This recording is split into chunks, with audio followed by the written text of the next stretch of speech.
How important is the quality of the writing in the synopsis? My name is Jean. I'm an author, editor, publishing professional. I help you make your writing better. It is very important. By the time you are submitting a synopsis, that usually, not always, but usually you're going to submit like a query letter in your first 10 pages, and the agent's going to read the query letter, see if they like the concept, and then look at the pages to see if you can write coherently, and then they're going to request more materials. And at that point, they're going to request either 50 pages, 100 pages, like a partial of the manuscript, or the full manuscript and a synopsis. So before they dive into that big chunk of pages or the entire manuscript itself, they're going to read over that synopsis to make sure that this is a full and complete story. And they are looking to see, have you completed an entire story arc? Does it have a satisfying resolution, which means you're going to spoil the resolution of the story?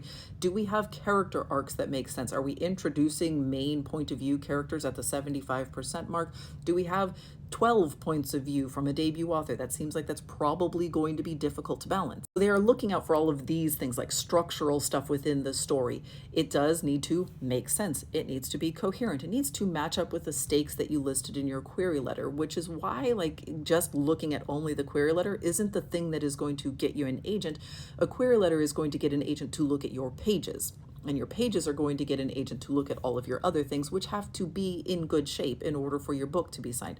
One of these documents isn't going to be enough to do it. So once they are looking at this synopsis, those stakes need to match what was in the query letter, the thing that got them so intrigued and hooked in the first place. But then that document then also has to be a story. It has to make sense. It has to feel coherent. It has to have the appropriate number of characters in it. It has to feel logical and inevitable and surprising and fun, and it should have some of your voice in it. You're not going to be able to fit all of your voice in that document, because especially if you have a long story, if you've got a 100,000 word novel with a really complex, twisty plot, trying to boil that down to 2 pages is really difficult.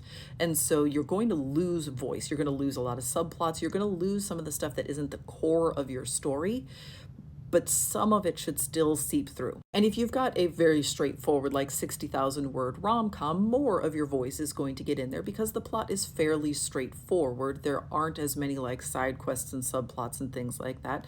So you're going to be able to get more of you into that document. But yeah, your voice should come through, the story needs to make sense, and you should definitely go over this document a bunch of times and make sure that it does hit all of those bullet points that we talked about.